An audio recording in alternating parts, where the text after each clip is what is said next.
अस्सलाम वालेकुम नाजरीन, आप देख रहे हैं स्फेयर न्यूज़। मैं हूं आपकी होस्ट फराह अहमद। 12 बजे की हेडलाइंस में खुश आमदीद। हेडलाइंस का आगाज करते हैं। मुल्की तारीख का रिकॉर्ड कायम हो गया। 6000 अरब रुपए का कर्जा वापस कर दिया गया।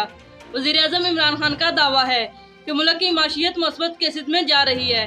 कोरोना के दौर में जो माशियत खराब हुई थी अब सही हो रही है। चीफ जस्टिस ने अफसोस का इजहार कर दिया।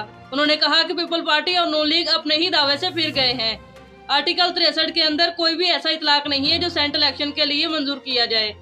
एजी सिंध ने कहा है कि अदालत अपनी जिम्मेदारियां पूरी करे और सियासत में हिस्सा ना ले।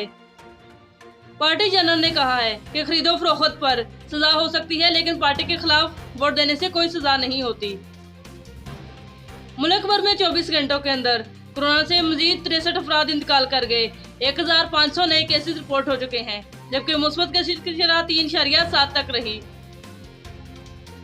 शिबली फराज ने कहा है कि मरियम नवाज अब छोटी सी सर्जरी के लिए बाहर जाना चाहती हैं।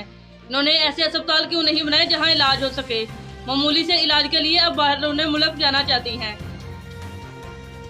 यूसुफ रजा गिलानी के कागजात नामजदगी मंजूर कर ली गई। अफसर के मुताबिक इनकी सजा को 5 साल हो गए हैं। अब ये इलेक्शन के लिए अहल है और इलेक्शन लड़ सकते हैं। मुल्तान के अंदर एक खौफनाक हादसा पेश आया। बस और कार की टक्कर होने से 3 अफराद जान बहक जबकि लातदाद जख्मी हो गए। जख्मियों को अस्पताल मुंतकिल कर दिया गया। सेनेट इलेक्शन के इंतखाबात के लिए कागजात की जांच पड़ताल की जा रही है। मामले खुसूसी फिरदौस हशी कमान को अदालत में पेश कर लिया गया कि उन्होंने आज की कॉन्फ्रेंस क्यों बुलाई।